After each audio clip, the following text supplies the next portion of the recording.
And welcome back, guys, to another episode of Six and Below. This week, we're journeying to Gotham City to spend a bit of time with Batman, possibly Robin. We're going to be watching Batman Forever. I'm Erik. This is Darren. Welcome. And this is Six and Below Movie Podcast. Cue the intro.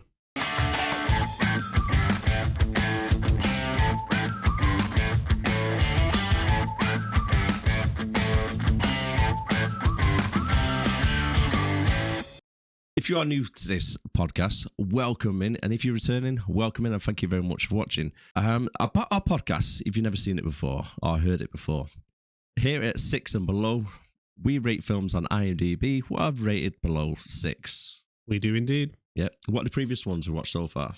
So far, we've done the Suicide Squad from 2016. We've done Dragon Ball Z, Evolution. Last week, we did Chainsaw Massacre. God, what else have we done now? Suicide Squad. I've said that. Oh, did you? Sorry, I was not listening. Independence Day Resurgence. That was the terrible one. That was our first one. What else have we done? I think that's about it. 5.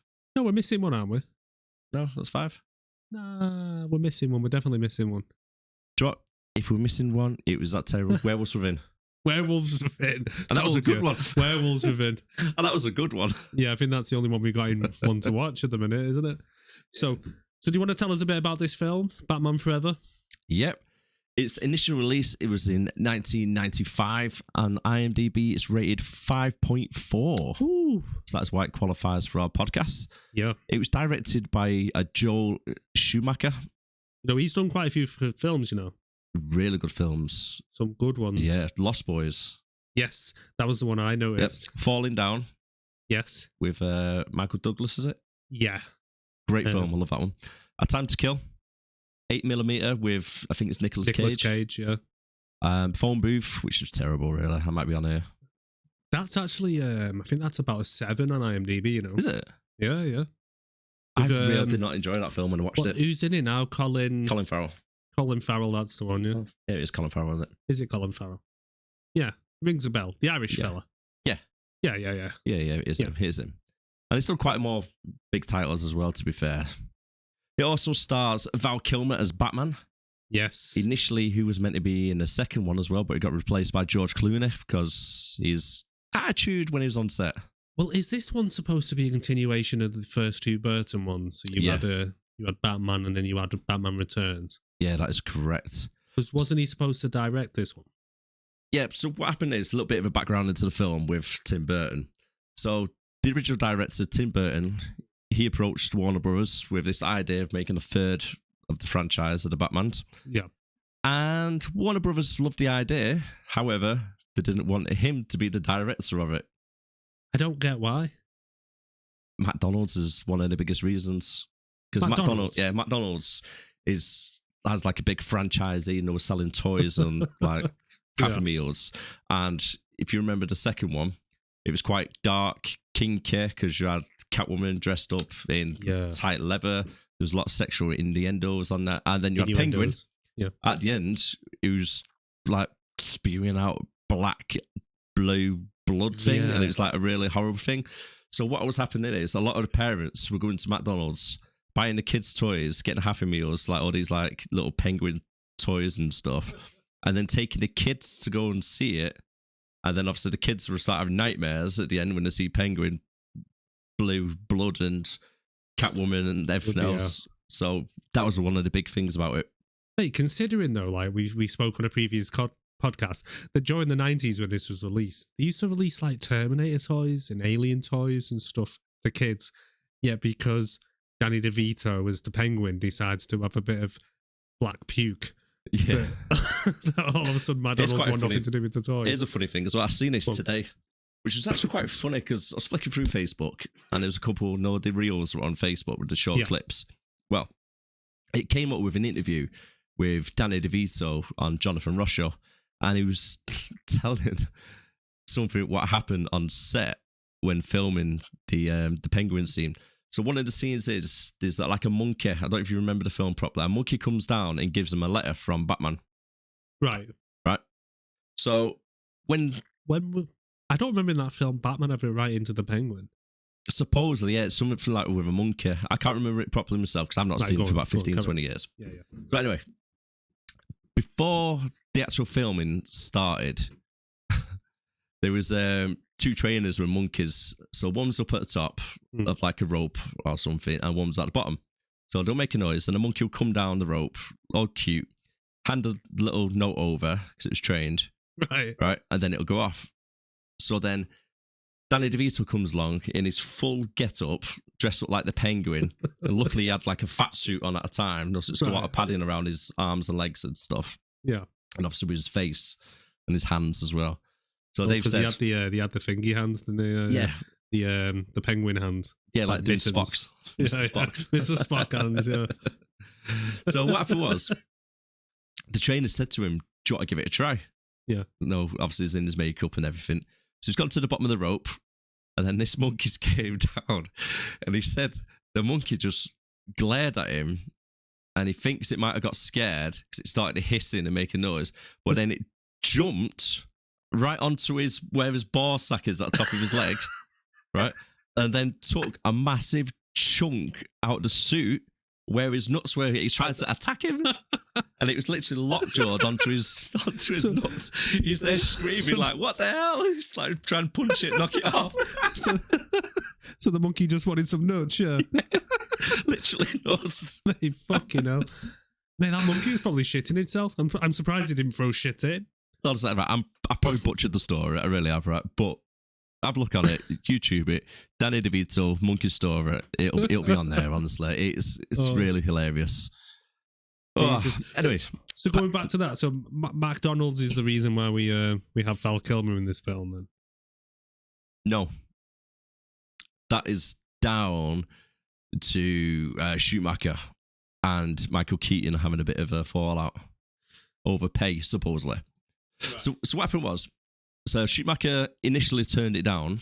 Yeah. When Warner Brothers approached him to do the directing for it, and he turned it down until he spoke to Tim Burton, and then Burton gave him the blessing of the film, and that's why at the start of the film, he's an executive producer, isn't he? Burton, yeah. So literally, he done nothing on the film other than recommend and give his blessing to Schumacher. So nice easy paycheck for him there, isn't it? Definitely, yeah. On set as well, there was a lot of tension between all the actors and even Schumacher himself. I believe Jim Carrey and Tommy Lee Jones didn't get on very well. Yeah.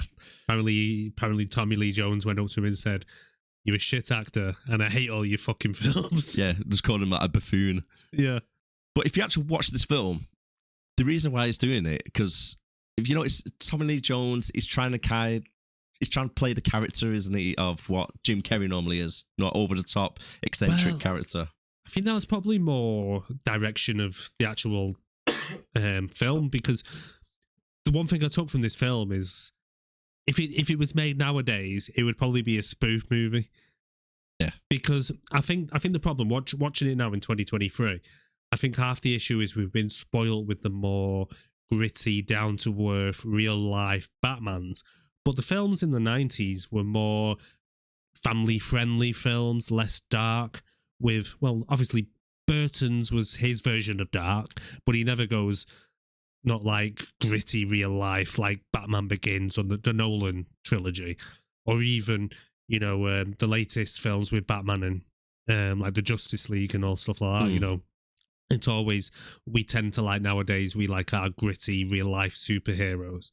Where this was more, it's almost like it's trying to be a live action cartoon. Some of the sound effects and the visuals on it, and even down to the way the suits looked and the way the car is, it's just very, the direction they've gone in it at the time for the era, I think was quite apt. But nowadays we look back on it and you're like, this is fucking terrible. But the thing is, as well, Schumacher was a big fan of the Adam West series from 1970s. You can see that in here because there are throwbacks to certain like Adam West era kind of 100%. Here's one for you. Like there's one that springs to mind when they're trying to get onto the Riddler's Island. I was just about to say this. Yeah, and then what does Robin say now? Right, Robin says, holy rusted metal, Batman. Batman goes, huh? The whole ground is made of metal. It's full of holes. Holy, Batman. Oh. And just walks off. Yeah. Generally, like, Batman's like, huh? I was like confused as hell. I was half expecting during one of the fight scenes for him to punch a bad guy and it just come off biff or poof or I was. or cock or slap or whatever the fuck they used to put in there. Oh yeah, my God. it's just right. What I'll do actually, I'll play that clip quickly of it. Yeah, go on. Holy rusted metal, Batman! Huh? The ground, it's all metal. It's full of holes, you know? Holy! Oh. Oh. The thing is as well, right? Because the camera zooms on Robin when he does that scene, and then it zooms to Batman. Batman looks confused as fuck. He's hell, like, yeah. huh? What are we on about? But then the direction they've kind of taken in this film, so it's kind of, they're trying to make it cartoony and almost slapstick. Some of the fight scenes are just very quite, oh my God. They're quite slow paced, unrealistic, and so on. But obviously, it's supposed to be a family friendly film. Like you say, in McDonald's are trying to get involved with merchandising. As you were saying there about the cheesy acting and stuff. But sorry, just 1 second. But then at the same time, they try and slap on a bit of dramatic scenes with like Batman having his little flashbacks about his mum and dad. Obviously, it's a Batman film. We need to see the pearls on the floor and from his mum. But then they're trying to throw that into this film so it can go from slapstick, almost spoof like nowadays, to fucking trying to be a drama. But I think by that point in the film, the actors just don't seem to be giving it their all. They just kind of seem to be phoning it in. Yeah, 100%. And there's some great talent in this film, considering. But sorry, what were you going to say? I interrupted you. No, I was just about to say, make a point then me. of there are your bad acting and making it dead cheesy, like saying the pow and the biffs and the way they're fighting and stuff. Yeah. What is it with all the bad guys? I don't know if you've ever noticed it, but they have like a dubbed sound when they're fighting and stuff, right? Every single bad guy, Two-Face's bad guy, right? They all go, but even going back to being like saying it's cartoony, even some of the sound effects they do. Yeah. Like I think there's one scene when they go into Wayne Manor and they're all chasing Chase and Bruce up the stairs. Even then, if you listen closely, some of the sound effects of when they're falling down the stairs is very cartoony. Yeah, that's what I'm on about. But can you believe this film actually was nominated for 3 Oscars and one of them is for sound? I think there was one for cinematography and then I think there was 2, one for sound editing or sound effect editing and one for sounds. if you listen closely next time you watch it and you can just hear like the cartoony effects of like boing and ding and... The thing is, right, was Nicole Kidman, was she dubbed? You see, I think the problem with Nicole Kidman is she's Australian and she's doing a very bad American accent and she almost seems to be switching between the two like she's on the border. It's almost like she hadn't got her American accent down by this point. And she whispers a lot as well. Yeah. It doesn't seem like it's her voice. It's like it's been dubbed over the top and it's really annoying every time she talks. Is it just me though? Is Nicole Kidman like the horniest woman alive in this film? Yeah, she's a babe. And the other thing... the other thing I noticed in this film is, do you know how we said in previous podcasts where they just, I think they did it in Independence Day, when they just happen to have film footage that no one should have.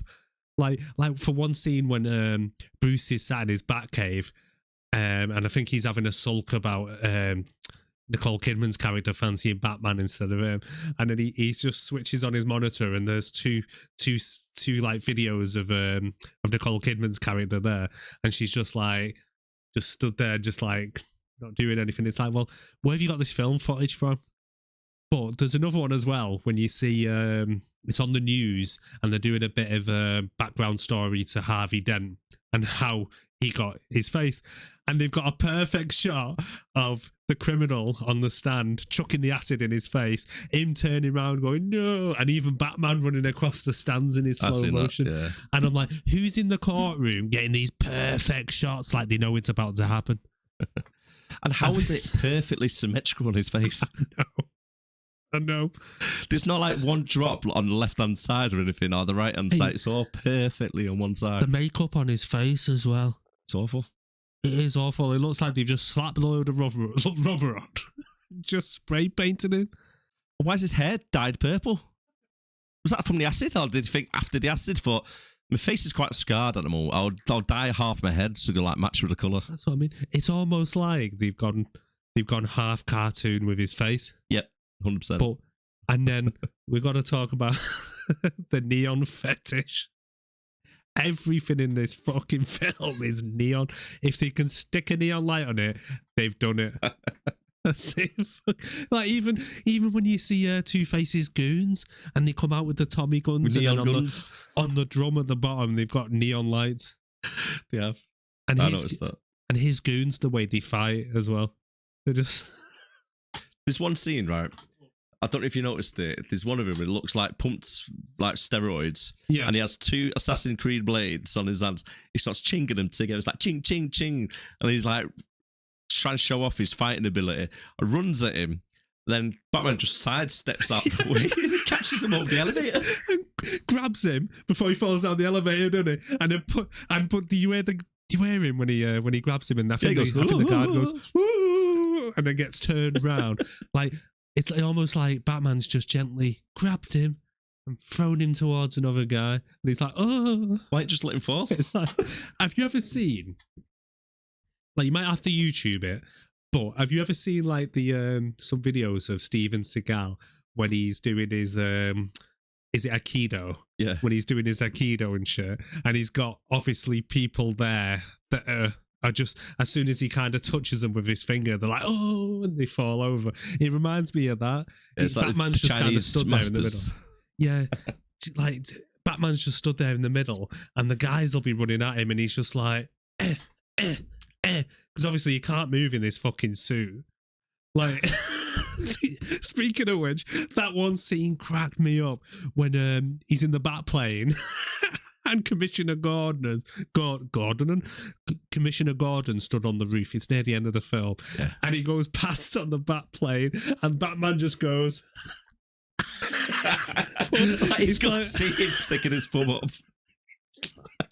It's like the guy can hardly move his neck, and he's just like straining, trying to. I did notice that as well. Well, it's like he's trying to do a Top Gun. It's Iceman going past in a bat suit. He's got a rubber fetish. He has. Mate, it's like it'd be like fighting in a gimp suit. Oh my god! So, how much did he spend on this piece of shit? Right, the budget. Oh my god! Right, you killed me off, man. Right, the budget was 100 million. 100 back in 95. Yes. What's that in today's money? About billion. Yeah, with inflation recently. Yeah. Fuck me. Yeah. 100 million pounds. Mate, how much of that was neon lights? I think it was. Oh, did you notice who else is there? Schumacher's that. It's too dark in that corner. Get some more neon lights on. Even the Riddler's base, it looks like a 90s rave party with strobe lights. Yeah, I was going to say, even when they've not got neon lights, they've just got fucking lights everywhere. Like, stage lights just going fucking mad. I could have spent 95 grand on fucking electric bill. Probably. Fuck me. Oh, Jesus. But whoever did the lighting in this... They made a fortune. So, do you think they just went to like a back lot at like Warner Brothers and was just like, holy shit, there's a lot of lights here. How can we use these? The people, the stage masters, like, Schumacher, I think we've got too many lights. He's like, you can never have too many lights. Get some strobes over there. Get some neon over there. The guns, they look a bit bland. Stick some neon on the guns. There's room on them guns there. Neon. Do you know what we need over there? Neon. But even on Batman, the Batmobile's wheels light up. Get the idea as well. Even the wheels are lit up with a little bit of fucking neon. Someone definitely had a fetish on this film, Christ.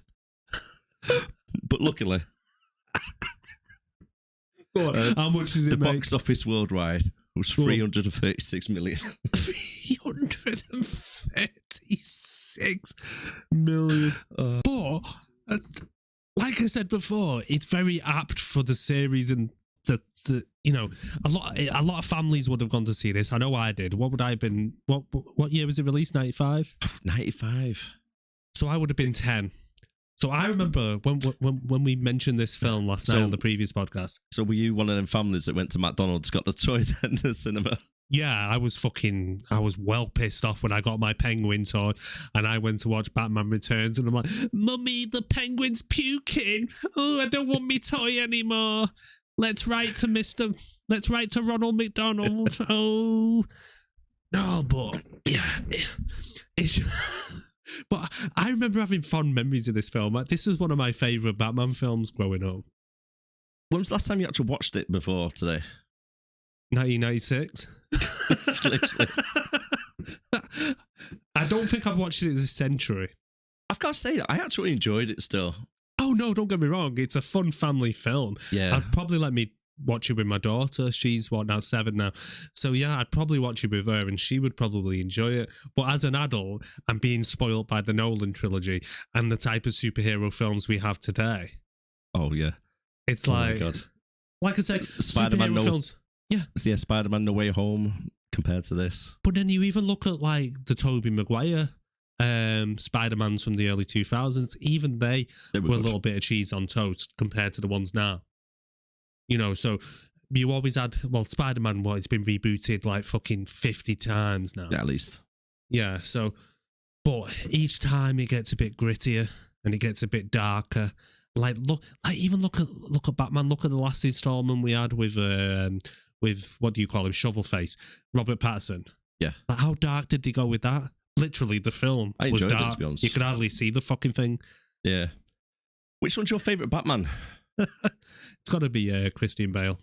Yeah, Christian Bale. I do like him, to be fair. It would take a lot for me to beat the Nolan trilogy in terms of Batman.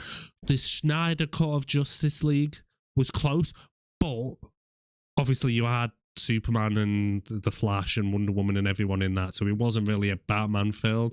Affleck's Batman, he plays him well for being in his older years, where he's slowing down a bit. He looks quite well as Batman, to be fair. Yeah. Yeah, when I first heard Ben Affleck was going to be doing Batman, I thought, no, it's not going to be good, that. But same again with Shovelface. But do you think Val Kilmer was a good choice as Batman? Who's your favourite Batman? To be honest with you, actually watching this back, I think Val Kilmer actually looked like a good Batman when he was in his suit. He played a good Bruce Wayne, I think. But on some of the scenes, I couldn't help but notice that he looked like when he's in his suit that he's going slightly boss-eyed, especially on the scenes when he's up close with Nicole Kidman. I think there's ones he's getting close, and it's almost like if you watch one of his eyes, it kind of goes in, and he's almost looking at her like. And I think because obviously they made the eye holes a bit too big, he's having to wear black makeup underneath. I noticed that. Yeah. And his eyes just look dead small in comparison. But yeah, he just looked like he was going boss-eyed. So you liked him as Batman in this? I quite liked him as Batman. Yeah, I think he played it quite well. Like you say, Bruce Wayne, he played quite good. The looks of the Batman actually looked all right. But overall, I preferred the Dark Knight trilogy. Yeah. It's just everything about it. Heath Ledger's Joker and everything. It's fantastic. Quick one. Maybe after that, Michael Keaton would be my choice. Yeah, the original. Yeah, he was quite good, actually. Yeah. Who's your favourite Alfred? Right. You see, growing up, the Alfred in this, I don't know the actor's name, but he was Alfred in my eyes. Yeah, Michael Gough. But I like Michael Caine. Oh, Michael Gough. No, I feel this one. Yeah. Yeah, this one is just hands down Alfred. The way he is, the British little servant guy helping out. And really did piss me off, actually, when Robin came on the scene like a spoiled little brat. Is going, hey, Al, get that for me, Al. Well, to be fair... That's Alfred, dickhead. To be fair, after this one, Alfred's lucky he's got a fucking job. I mean, he takes liberties. Oh, yes, he does, to be fair. He does. Mate, He just goes behind his back quite a lot, doesn't he? Yeah. making him a suit and all shit like that, and fucking encouraging him to, to put on his little Robin outfit and go chasing Two-Face. What's your thoughts on Robin? I think you could have had this film without him. He is, like you say, he's a spoiled little fucking brat. And I'd say he handles his parents' death quite well. Oh, yeah, it wasn't too bad. Because if you notice, he was like ready to run away and all this stuff. And then Bruce Wayne turns around and says, no, I need a little bit of help as a mechanic. You can have one of these bikes. He's like, okay, yeah, who's died? Mate, I'm not being funny. If my parents have just died and a billionaire comes along and says, do you want to fucking adopt me? I'm either thinking my ass is getting raped there. Or I'm in luck and I'm going to have the fucking life of Riley. It's one or the other. You've got to get child molested. You can't be rich. To be fair, as long as he's paying my way and I'm getting like fucking bikes and cars and all that shit, mate, fucking take my virginity. But yeah, all I'd be thinking is Epstein. He's going to take me to the island. It's just a massage. There goes our money on YouTube. That's for another podcast. But why does Bruce even take him in after his parents die? Is it just because he feels sorry for him? I think he felt a bit of guilt because he starts to compare himself, doesn't he? How old is he supposed to be, Robin, in this? Because he's talking about, because he makes a comment saying, he said something about college, didn't they? Yeah, they mentioned college, but he also mentioned something about social services as well. Because when Gordon says, oh, it's very nice of you to take him in, and then he says, as soon as he sees Gordon's drove off, he's like, oh, thanks for this, at least we don't have to get social services involved and all that shit. I think Robin actually says it. And I'm looking at him and I'm like, dude, you're about 30. Yeah, I think he's meant to be about 17 or so. Yeah, I don't think he's meant to be too old. So, what were you saying? What do I think of Tommy Lee? Overall, I like him as an actor. He's done a lot of good films. Is it US Marshals he was in? Yes. So The Fugitive, the US Marshals was supposed to be like a spin-off, like a sequel to The Fugitive. And then obviously you've got like Men in Black. Yeah, that's shit. No Country for All Men. Not seen that yet. Never seen No Country for All Men? No, still not seen it. Need to watch it. Great film. Worth watch? Yeah, definitely. So, make sure you stay tuned, hit us a 5 rating star on Spotify, like on YouTube, and give us a subscribe while you're there as well, guys. And if we ever get to 1 million subscribers, Darren's promised to do a podcast naked. And we'll buy a decent camera for Erik. Yes. Because I don't know if you've seen our others. I got the shitty end of the stick with the camera. So I've gone from, I don't know if you've noticed in our last week's one, I look like I've got lipstick on my teeth the whole time because the green screen behind me is coming through. So this week, what are you doing? Nothing. So this week I look like Play-Doh. I assure you, this is not a filter, although it fucking looks like it. Anyway. If you watch on Spotify, head over towards YouTube, you can see the whole video. Yes, you can. Yeah, you can see me looking like a Play-Doh character. So Tommy Lee, in this, the way he plays Two-Face, it fits in with the theme of the film. I don't think it's so much his acting ability. I think the fact that he manages it to play it that way, it's in keeping with it. But at one point, I was thinking if it was this day and age, Riddler and Two-Face would be in a homosexual relationship. Well, funny you mention that, because the Riddler has got a massive man crush on Bruce Wayne, hasn't he? He does. I don't know if you noticed, a little bit later on, they're at the gala party at the Ritz Hotel. Yeah. Right, so he's showing off his invention. How's my mole? Yep. He's got Drew Barrymore next to him. He says, like, how's my mole? I know Drew Barrymore as well.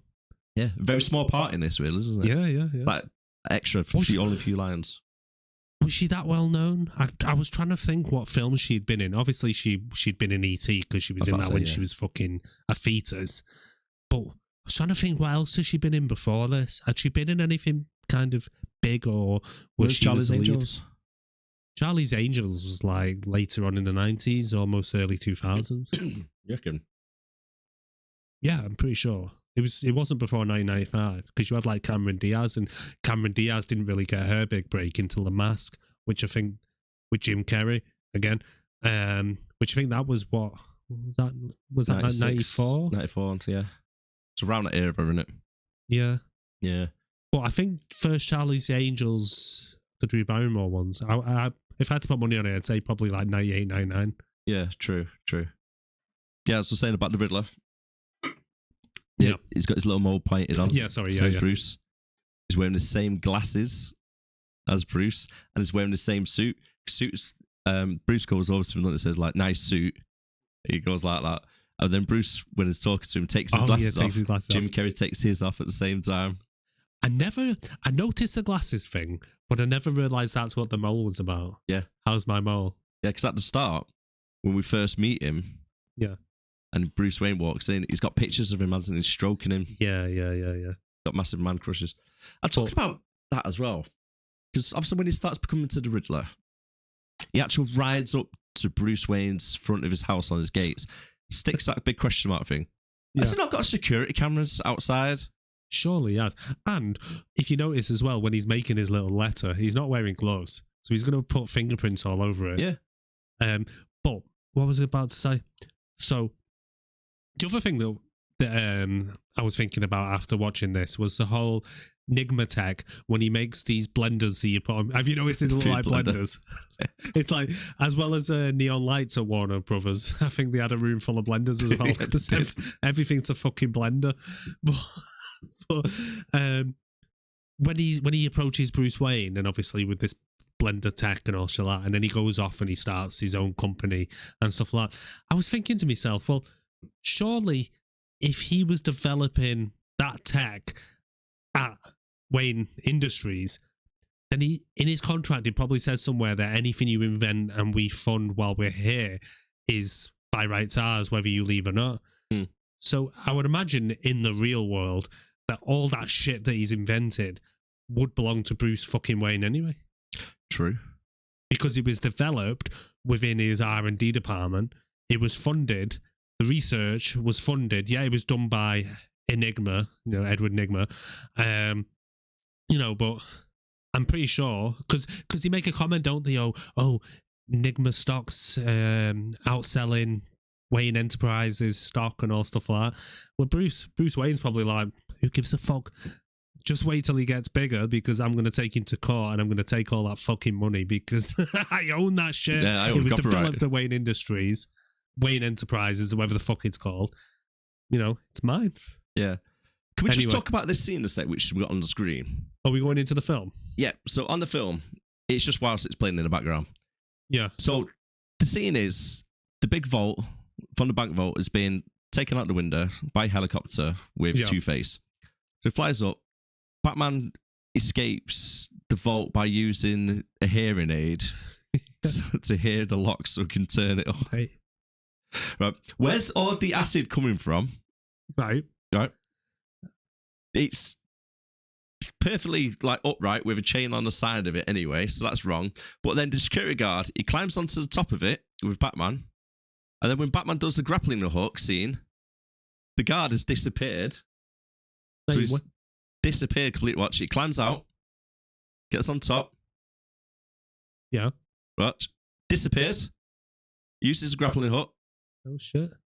Which is not go cover the weight of that because it's tiny. And then he's back. That security guard is quite possibly the worst actor I've ever seen in a film ever.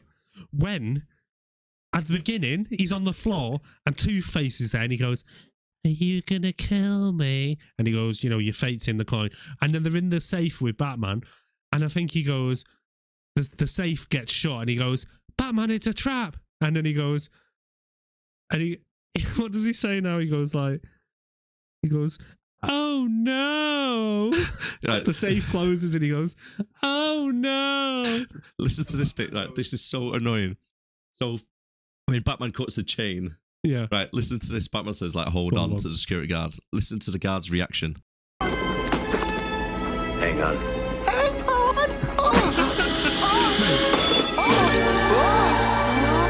But he disappears here as well now.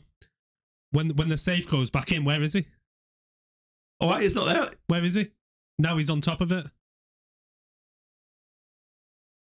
Mate, just show the scene. Just go back to where they first go into the safe and the door closes behind him, and just listen to what the guy says. Where did they get this guy from? Did they just like pick him off the street? They were like, "Oh shit, I forgot to like do casting for a security guard."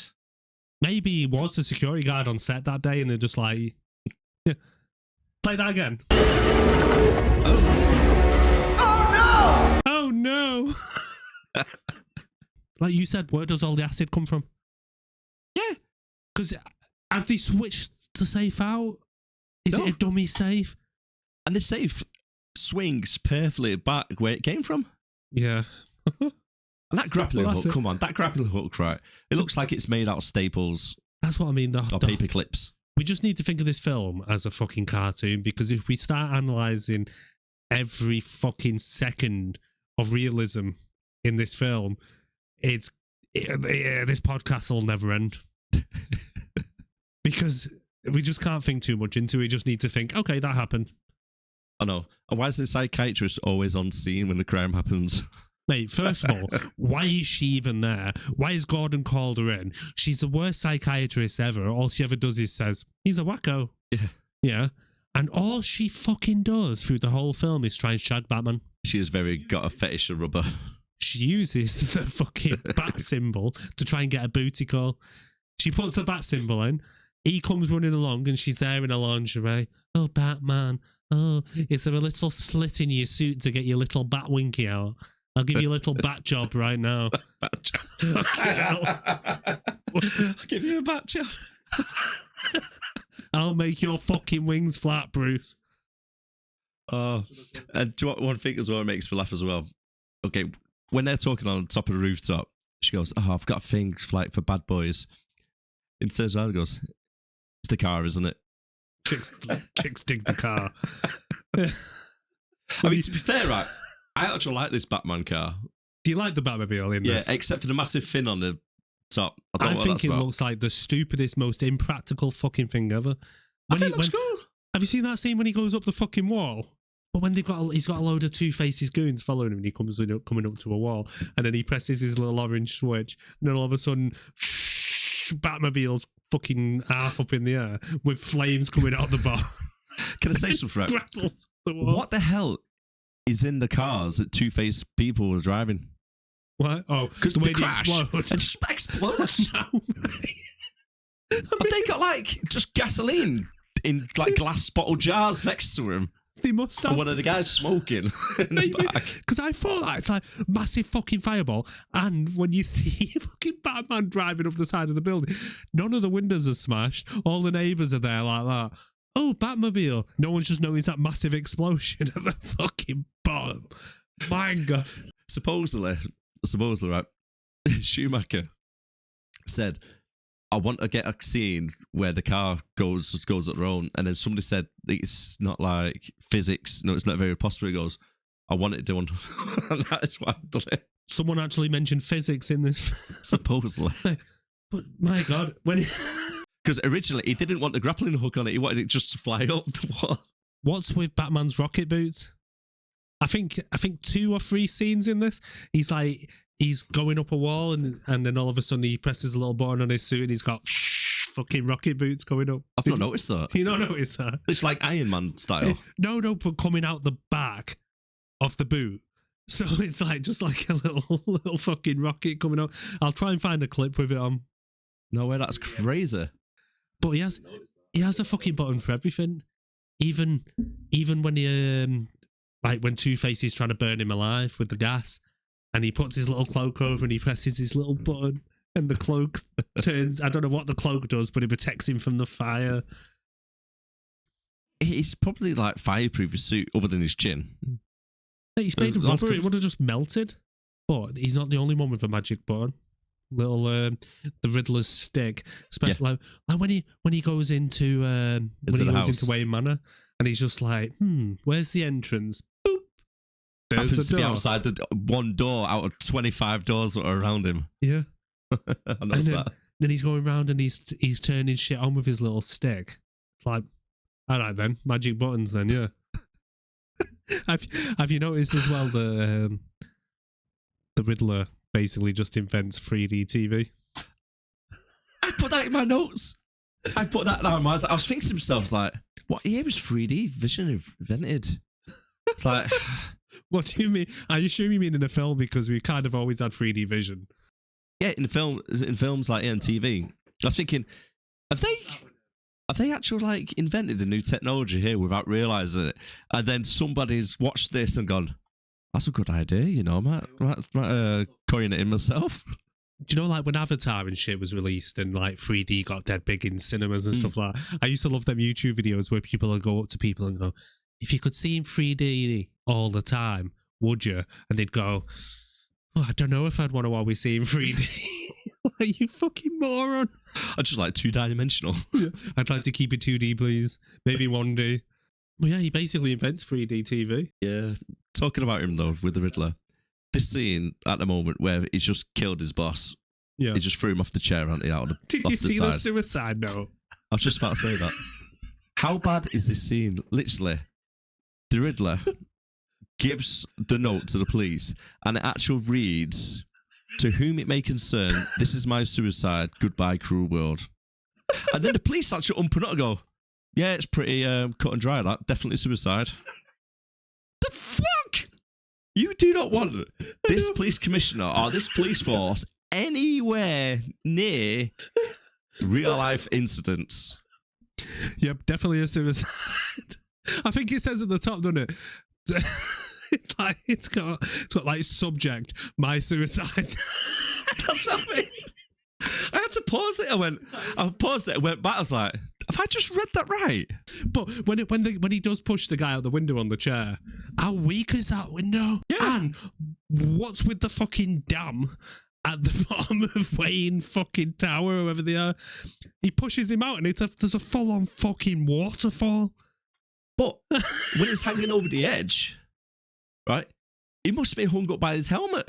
Yeah. Because he was tied by the rope, like to obviously stop the chair going over the edge. Jim Carrey runs over to him, does his little speech, unclips the hat, and then he falls straight away. But the way he pushes him and he somehow slides a mile and a half across the room and then hits the window. That window must have just been made of fucking sugar glass or something. It was think it was. I know how Bruce is a billionaire. He's been cutting fucking costs. Have you seen how dingy the offices are they have to work in? It's like they walk into the R&D department and it's like some kind of old aircraft hangar all dingy and shit. And they've got everyone in a fucking row either side in the little scientist coats just fucking typing away. I'd be like, I don't want to work in this dingy fucking place. I don't even have a window. But how dingy is Nygma's place? And it's the same as well. It's just like tiny. a narrow. It's like a train cart but without the seats. And his hair keeps changing as well all the way through. Have you noticed? I'm looking at him like, he's turned into fucking Ziggy Stardust. Yes, I'll say that. With his pink hair. Skin tight lycra. How many costume changes does he have as well in like fucking Every single 10 scene minutes? is something different. Yeah. Oh my god, here's another scene that'll crack me up as well. Right, so Bruce Wayne comes over to us, Chase's office, to try and see her. And he hears the noises, little grunt noises. It sounds like she's getting banged or something. Right, when she's doing boxing. Watch this scene, right, as he barges into the door. Like the door frame is not attached to the wall. Watch, the whole thing just falls over straight away. It's absolutely crazy. Instead of the door swinging open, it just falls flat. I was like, how strong is that guy? And then he just picks it up with one arm and like pushes it up. I know. It's made of balsa wood. Mate, fucking hell. And do you know what? I don't know why it took so long for her to realise they both got the same fucking chin and lips. Do you know what I mean? If I seen you, just that part, I'll go, yeah, you're right, Eric. He doesn't even disguise his voice. At least Christian Bale was like, I'm Batman. Had laryngitis at the end of the week, didn't I? I'm Batman. I'm Batman. But yeah, but he doesn't even disguise his voice. He's just like, yeah, it's me. And how quick at the circus scene, right, does he give up his identity?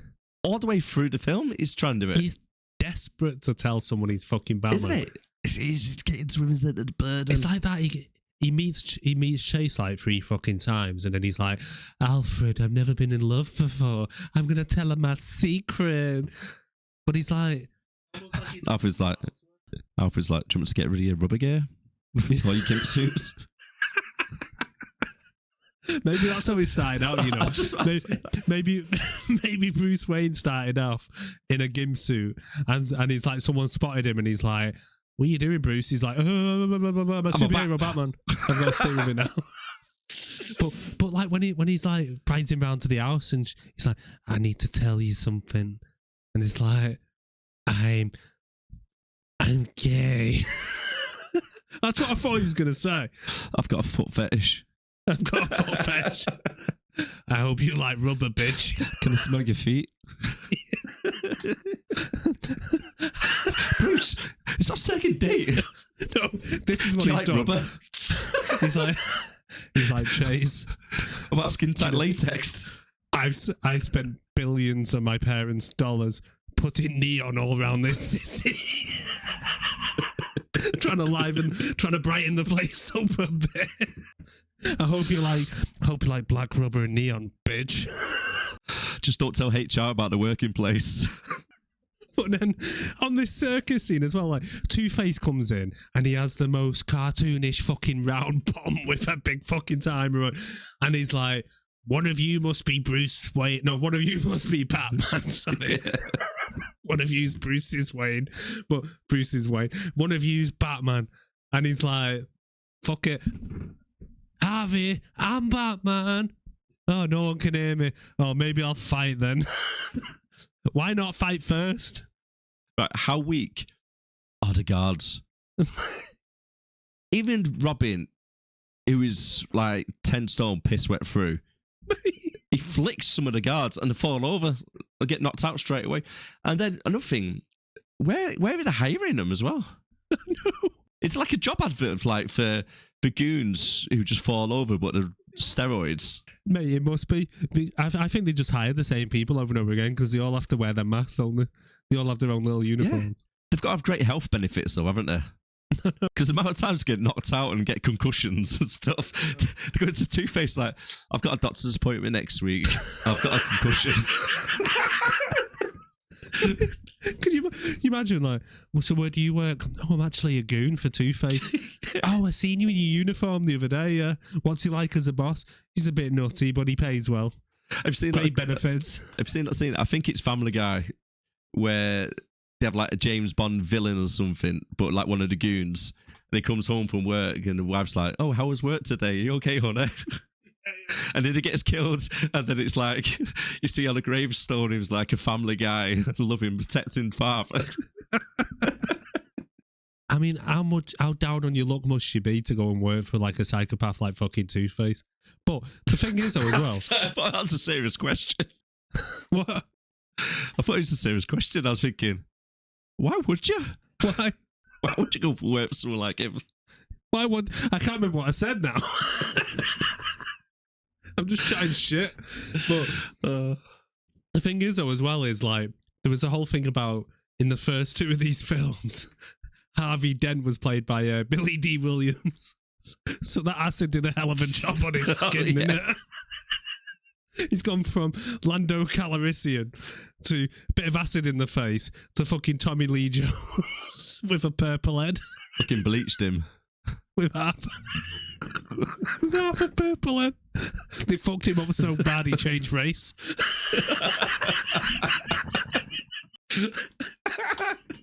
Some strong acid, that one. Right, can I say something? Right. Do Tommy Lee Jones. That was some strong acid. Maybe you have to be on acid to watch this film. Just imagine being stoned out your head watching this. Oh my man. God. You'd think you were having a trip, wouldn't you? You would.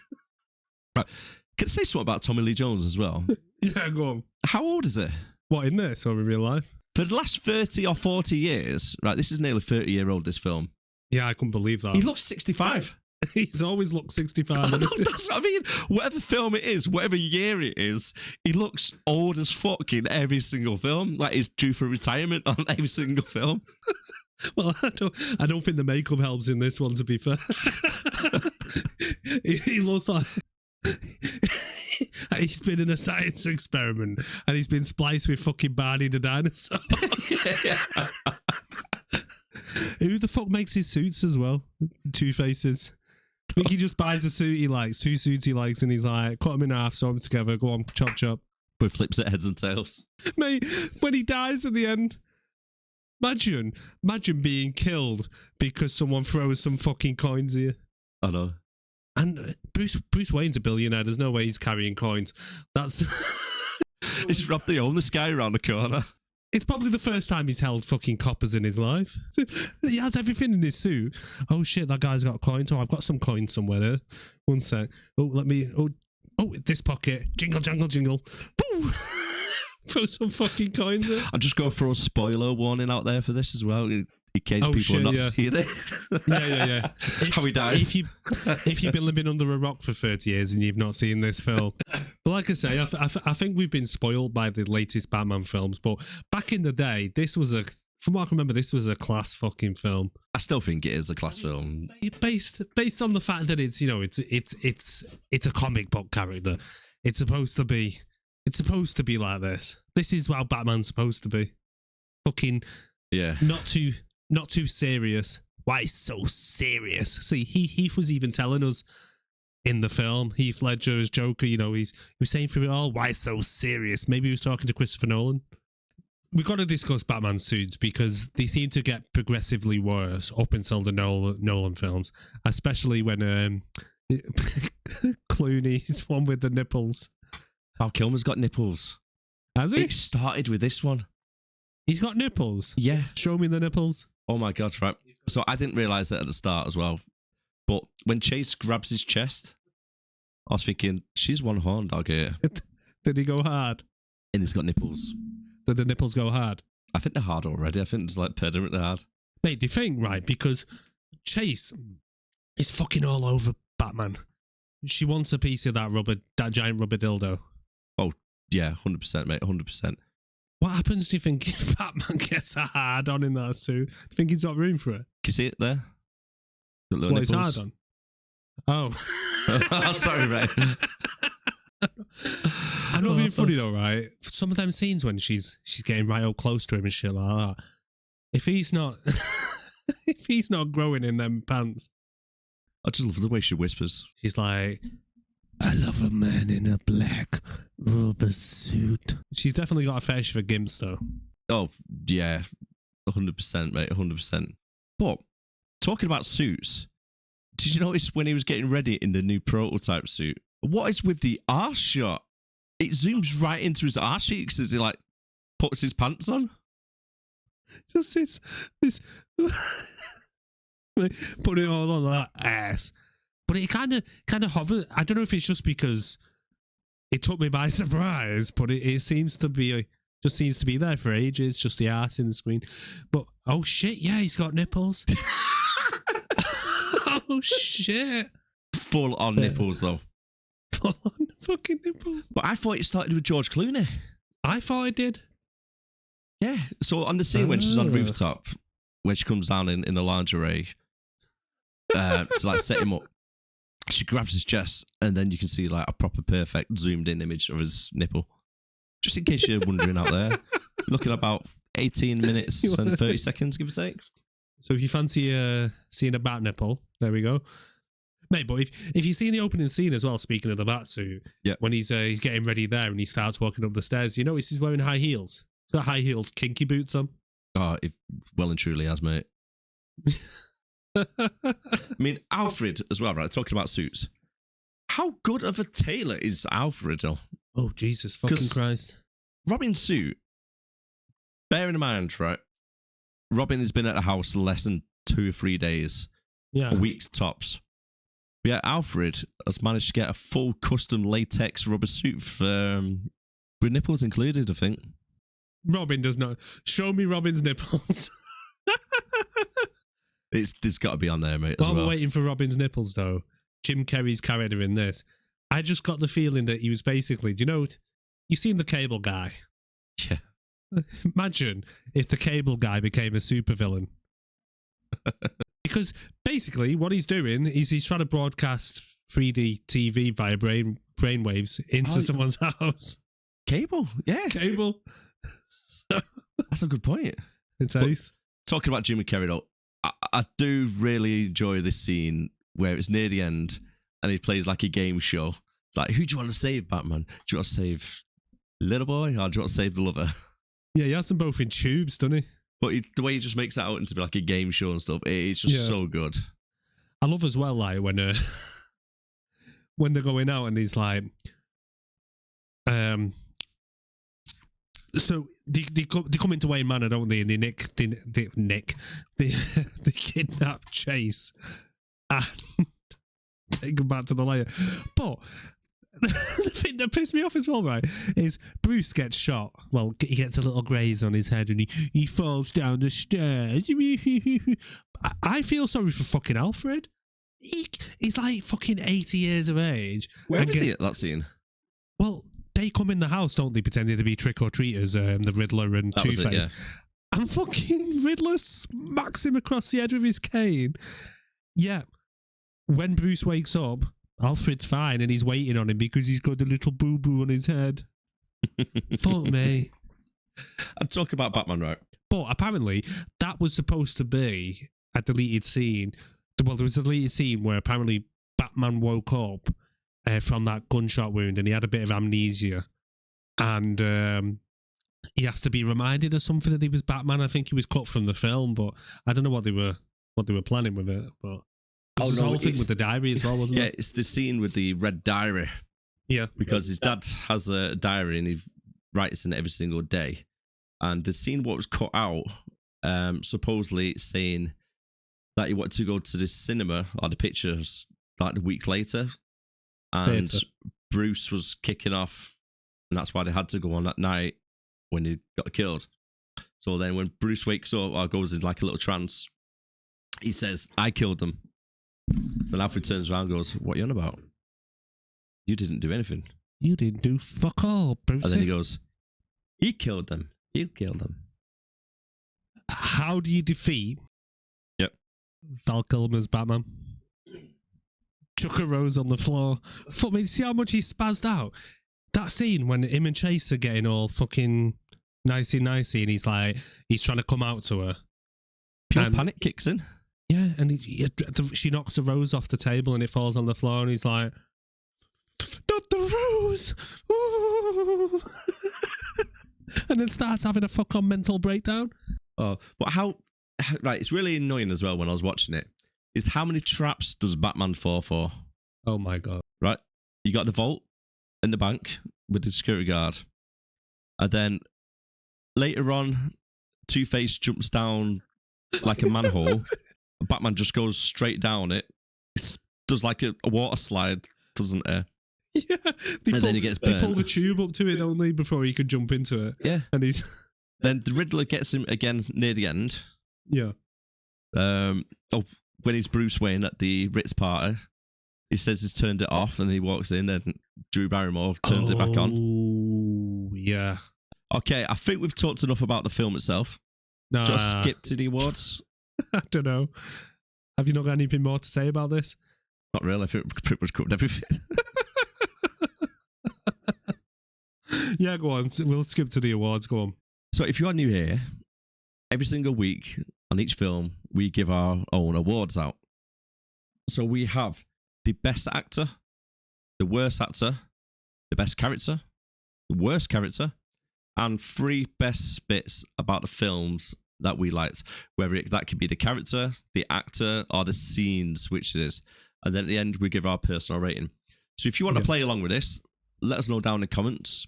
Send us an email to 6 and Below Movie Podcast at gmail.com. And as we mentioned before, it's a number 6. That's right. Yeah. So our awards for the best actor.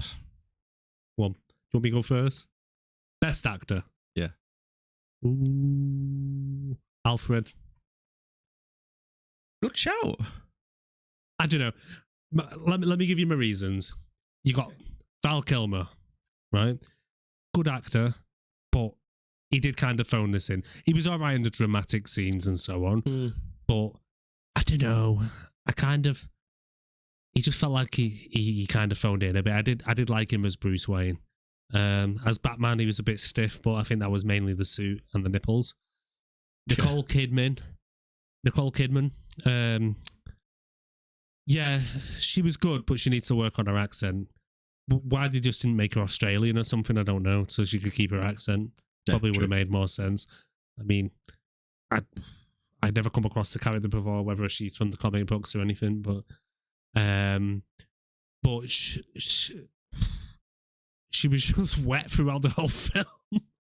Literally. Gushing. I'll tell you one thing though, just going back to gushing. She was. I think half the water coming out of fucking Wayne Tower was from.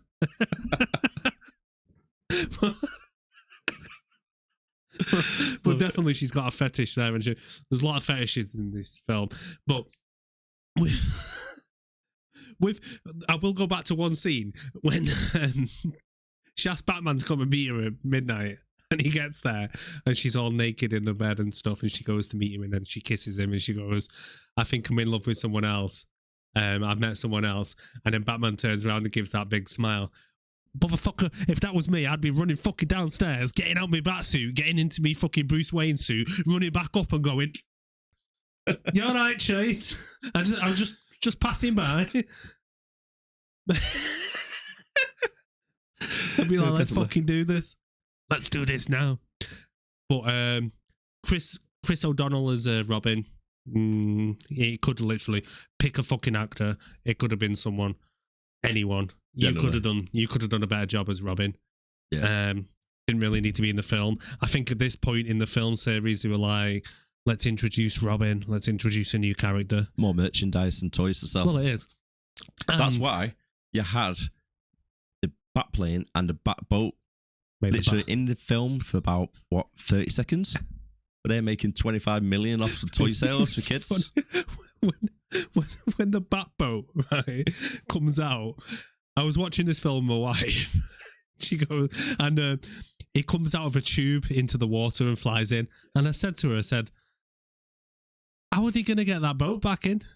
Because it's just shot out like a tube about 50 feet up in the air, and she goes, well, they're not going to, is it? Because it gets blown up.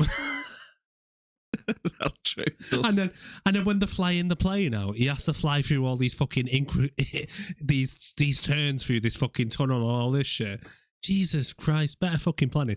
And sorry, I know we stopped talking about the film, but the other thing I noticed as well, at one point, as this motherfucker Bruce Wayne literally built a tunnel from his office at Wayne Tower all the way through the fucking city to his Batcave. How does he get away with this shit?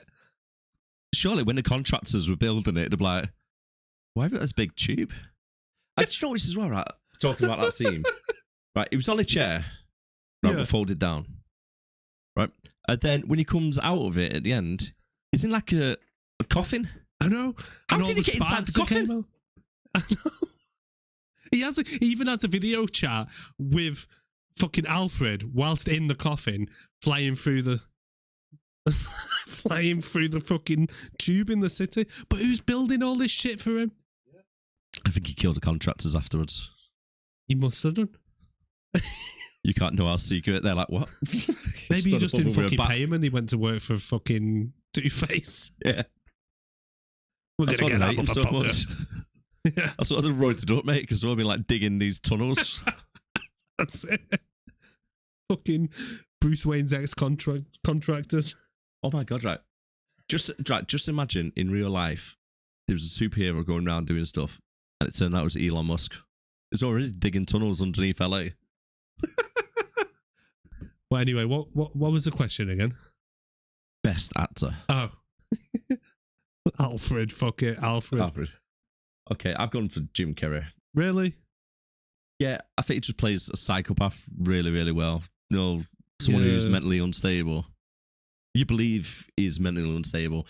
Fair enough, it is pretty much Ace Ventura mixed up with Cable Guy. To say it's his like niche that he does, but he does it well. Yeah, it's very over the top acting though. Yeah, but that's the character though, isn't it? Do you know what I mean? And let's be honest with you, if Jim Carrey wasn't in this film, it wouldn't be half as good. I couldn't see anyone else playing the Riddler. No. Although in the new Batman film, you have that guy, don't you? Because it's the Riddler in that, the one with shovel face. Robert Yeah, Pattinson. I thought that was like Bane or something at first. No, because like the way they dress him up with the glasses on, they have like the mask or something over his face to make it a lot darker, don't they? What, Is that the Riddler who killed people with a hammer? Yeah, that's the Riddler because he's leaving him clues about the place, isn't it? It's the Riddler. Yeah. So it's like I say, it's a lot more darker, isn't it? That one. Yeah. You know what I mean? This one's like Ziggy Stardust. But yeah, he's on crack. And how do people not recognise him just with his little fucking mask on? It's the pink hair. I know. The pink hair was like slipped back. It's because he constantly changes his hair, do you? He must. Somewhere in his layer is a bunch of fucking spandex suits, and he's got his own personal hairdressers. Okay. The Steven Seagal Award for the worst actor. I'm going to take you to the bank, Senator Trent. To the blood bank. Mr. Siegel Go on, himself. you can go first on this one. I think I know who you're gonna choose. You could read my notes. Can I? Oh shit, yeah. The bank security guard.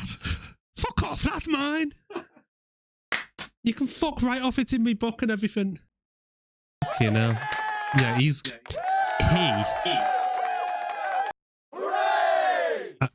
And I agree. Enough with your fucking sound effects. What do you think you're doing working on Batman Forever? Jesus. Although they did get an Oscar nomination, so carry on. I can do better bloody visual effects at the start with the names coming in. Mate, fuck, they look like word art, don't they?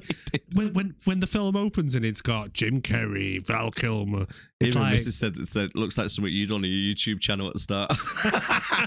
On the gaming was like, oh what? Oh fucking hell. But I was gonna say the bank manager. Mate, I swear to God, I reckon he was probably just security on set for one day, and they're like, so bring on the security guard. Who's playing the security guard? And he just got confused and just decided to tie himself up. I don't even think he was a security guard, mate. I think he was like showrunning getting sandwiches. He just came in with the Subway sandwiches for everybody. He's like, what are you doing now? Oh, I don't have to be at Subway for another 25 minutes. There you go. He's fucking shit. Terrible. It's the noises he was making as well. When he goes, oh no, hang on. I've got to give an honorary mention, though, to every single goon that works for Two-Face. Oh, you just reminded me, right? Pull up a scene when he first fights them goons, right? The elevator. Very beginning of the film, he's fighting the goons, right? And after he fights the first set of goons, just watch Batman run off. Just after this shit fucking fight scene. And if you notice in one of the things when he goes to kick someone in the head, he doesn't actually kick him. You can clearly see there you can clearly see he doesn't kick him. Right. But watch just Batman just run off in a sec. Right, so you've got the karate guy coming to him, grabs him, turns him round, chucks him into his mate with like zero effort. Look at him run up. He's like on tiptoes, isn't it? It's like a cartoon. He's like, I'm coming. Oh, Two-Face, I'm coming. Trying to hold his cape. He is. It's just the way he runs, and then he just, when he comes to the corner, he just like, tiptoe. Go on, what's the next award? Go on, hit me. Best character. Woo! Best character. Yeah, it's got to be the Riddler. He steals the whole show. Guess what? What? We agree. Yeah, it's overacted, but he's, like you said before, you can believe he's a fucking mental psychopath. He's just, he does unhinge so well. Like I mentioned before, like in the Cable Guy, it's like, hey, Stephen. if he said, hey, Bruce, with his lisp, what do you mean I got a lisp? Oh, I absolutely love that film, you know. I've not seen it for I've never years. seen it. I've not seen But it. when they go to the Renaissance Fair, yeah, it's so funny, that scene. My favourite bit is when he does the singing and he goes, "When the truth is found to be lies." Don't you want somebody to love? Right, cool. Let's get back to the film. Right, go on. So, Worst character. worst character. Should we go first? Yeah, go on. Two-Face. Ah, really? Go on, why? Tell me why. Tell me why you don't like Two-Face. Because it's cheesier than your balls after 2 weeks of not washing. Like a fine blue Stilton. The thing with Tommy Lee Jones, right? You're too used to him being in serious roles all the time. And then it's like a proper try-hard to be like a Jim Carrey. And that's why I think there was a lot of tension on site with Jim Carrey and himself, because Jim Carrey plays a better buffoon. Yeah, but like I said before, I think he was probably just following the theme of the film, because it's almost, like we mentioned at the beginning, it's almost spoof-like, and I think he's probably trying to keep up with Jim Carrey, because otherwise Jim Carrey is just running circles around him, especially energy-wise, because he's so fucking high energy. Every scene's like... Every single. And I know he's probably trying to keep up with that, but I think that was probably more directed. But I'm going to agree with you. Worst character. I don't think he should... They could have just had the Riddler in the film. They didn't really need Two-Face. No, it was just a lot of side story, really, wasn't it? Just to get Robin involved. Yeah. Do you know what I mean? Without Two-Face, there'd be no Robin. Well, yeah. And throughout the whole thing, it's Robin is fighting with Two-Face all the way through it, and the Riddler is battling Batman. Yeah, I suppose. So you know what I mean? Throughout the whole thing. It's like they had two different side stories, didn't they? They kind of needed a villain each. Yeah, because it's like Batman wasn't really asked about Two-Face. Did you notice how pissed off Robin was when Two-Face dies? You can see in his face, it's almost like he's really angry that he's not the one that's done it, because Batman throws his coppers at him. Like some kind of fucking, like he's on the side of the street playing the guitar and he just wants to throw some change down. Bit of busking. It was one. If you think about it, right? If you think about it this way, right? Well, so Robin wanted to get his revenge. Batman's talked him out of it and said, "Be the better man. You don't want to do this. It will haunt you for the rest of life." And then goes and kills him anyway. Well, no, he didn't kill him though. But all he did was he went. Well, he said, "Hey Harvey, you've not flipped your coin, you dickhead." And then he goes, "Oh yeah, let me just flip my coin." And then Batman goes, "Here's more coins." Which killed him. Which coin is it? Which killed him. I did read though in the original cut. Killed him. That he killed him. He didn't fucking kill him. He killed him. He basically killed himself out of clumsiness. He killed himself out of clumsiness. He slipped off a fucking girder. Here's one for you. Girder. Right, how come Batman's never been arrested for manslaughter? Like on one of the goons or anybody else? Yeah, supposedly Batman's not really supposed to kill people, is it? But some of them goons in that alleyway crash are definitely dead. I mean, the amount of the fucking explosion. They're his fault. They're definitely fucking charred. Well, I wouldn't say they were his fault. I mean, no, okay, mate, you're driving down the street and a bunch of fucking goons in some fucking purple ass fucking coloured cars starts coming with your Tommy guns and start shooting at you, and they happen to crash and fucking burn to death. Is that your fault? If I made them crash, because I drove down an alleyway and they couldn't stop and they had C4 and petrol and everything inside the car. That's not your fault though. That's shoddy brakes. It's bad spatial awareness. I mean, what did they think was going to happen? Oh, I think next time they don't want to carry like gasoline in fucking milk jars. What were they carrying in that car? It was super explosive, wasn't it? And all done was a little tap. Bloody hell. Right, okay. 3 best bits. You've got yours written down. It's easy for you. What have you got there? My 3 best bits. I've done a bit of...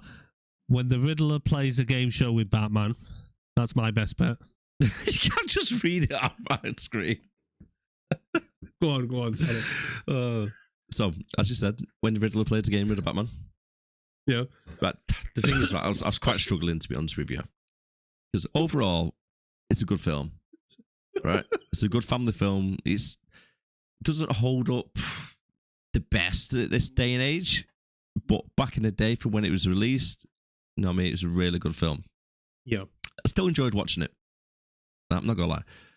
So, but the best three parts of the film were towards the end of it, though, because the start of it was just cheesy as fuck.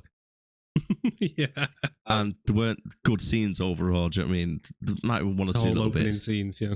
But as I said before, without Jim Carrey in this, it would not have made the film the way it is. He made this film. So the three best bits, unfortunately, all about him. Like what? So Jim Carrey overall is the best bit. The scene with the Riddler at the asylum at the very end. Yep. I thought that was quite a comical bit. Who's Batman? I'm Batman. So he starts flapping around. It just reminds me of the scene on Ace Ventura when he's running down the mental asylum. He's like, hit 24, hit 24 with his little ballet thing on. I love that scene. Oh, fucking hell. But do you know what I mean? Every film that you think of him, like you say, they are stereotypicals, all the same like little niche shit he does, but it'll make you laugh whatever he does. It's like Ace Ventura again, when he gets shot in the neck when he's running through the jungle and his arms are like numb. It's just that character in everything he does. Yeah. He's really good at playing that role. But then when he was in Kick-Ass 2, I don't think he was that good because he was too serious. Did he boycott that film because he decided the guns were bad? Yeah. Fucking dickhead. He starts It's going a almost bit as weird. bad as that doesn't he? woke lot from fucking last week's film. Yeah. Well, my three. See, the thing with this film is I think I found it funnier than it was intended to be. Yeah.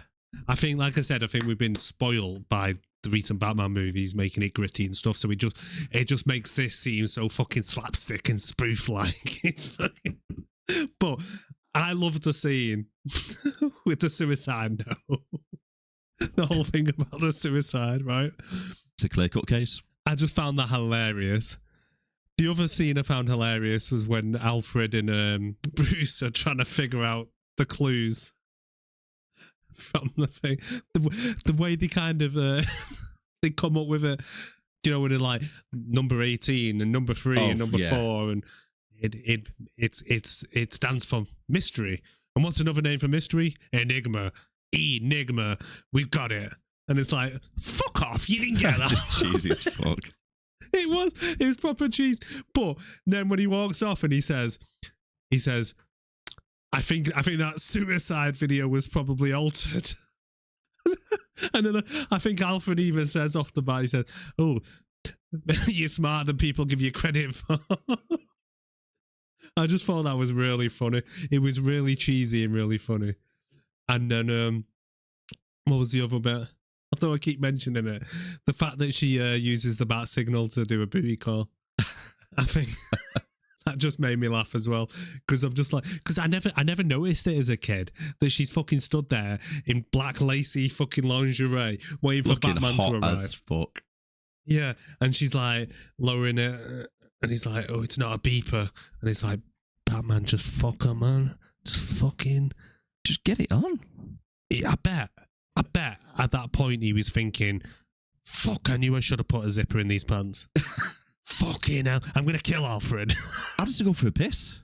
Fuck, knowing him, he's probably got a fucking catheter in. Right, probably just goes. I hope goes. nobody's eating at the moment, right? But what does he do if he has a dodgy curry the night before? Mate, if he needs a shit, he's fucked. How long do you think it takes him to get in there? Do you think he has to like baby powder up and shit? Oh, he's got to do something down there. I mean, it's not like he's just going there and just sitting in the corner. He's fighting people and shit. He's getting all sweaty. He's got to have some fucking rashes. I mean, I'd hate to see this guy's groin. Yeah. Sweat rashes and Mate, that. he's got a stinky dick, him. He talked about my balls before. Gee, Batman's stinky dick. But, and your personal rating? My personal. If you've given it a rating out of 10. 10? No. For nostalgia value and the way I felt about it as a kid, I'm going to have to say about at least a 7. And that's me being very generous. I put 6.5. Did you? Yeah. See, we've done a bit of a switcheroo here. Yeah. And as we do each week, Where's we my put the hands film- gone? My hands gone. right, we put the film in our categories. So we've got one to skip, worth a watch, and a must-see movie. Let us know down in comments or comment on email. You want me to say it again? Fucking hell. 6 and below moviepodcast@gmail.com. We're letting the viewers Sorry, know. guys. Hey. We're letting the viewers know. All right. 6 and below movie So, podcast. I'm not too sure gmail.com. what Eric thinks of the film, which category to go in. To be honest, I'm a bit unsure, but I think this guy thinks must see movie. He's Must-see definitely movie it is. he's definitely enthusiastic about it. That is it. It is going to join Werewolves Within, the must-see movie Guys. category. The worth a watch is Suicide Squad, and the ones to skip. Yeah. What are they, Eric? I can't see from it. Dragon Ball Z, Independence Day Regurgence, and Regurgence. Texas Chainsaw Massacre.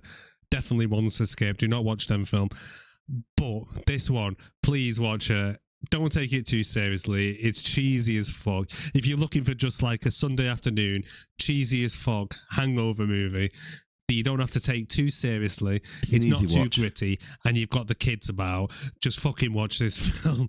Guaranteed you'll find it funnier than you should. Yeah, it really is. It's quite aimed at adult as well as kids' humour, isn't it? There's a few adult jokes in there. And like we said, Nicole Kidman, sploosh. Fucking, Smoking. she is moist all the way through this fucking film. Snail trails everywhere.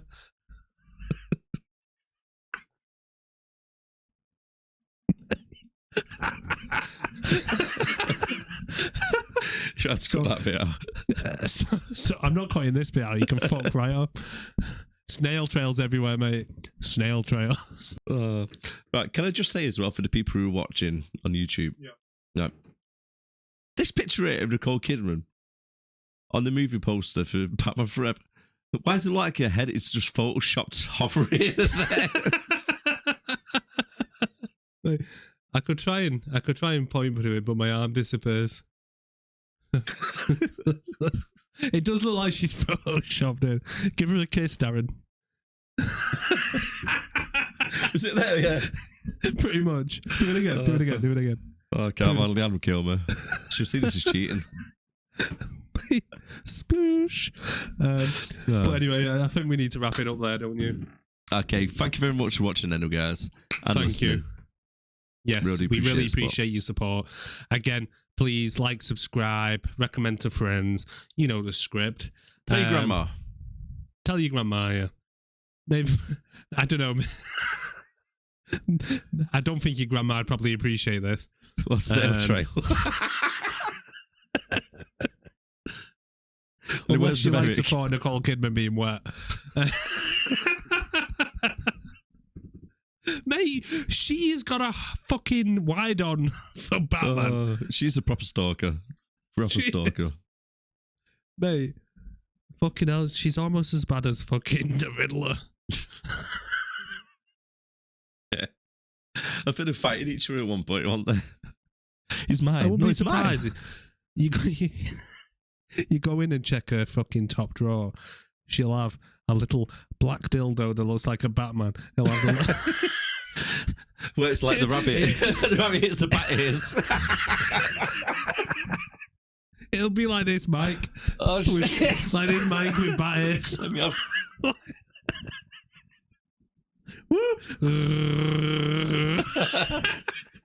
And on that note, On that we'll note, call right. it a day. Thank you, guys. Thank you very much. Take care of yourself. I'll see you again turned next out week. nice again, eh? Turned out nice again. Oh. See you later, guys. Bye-bye.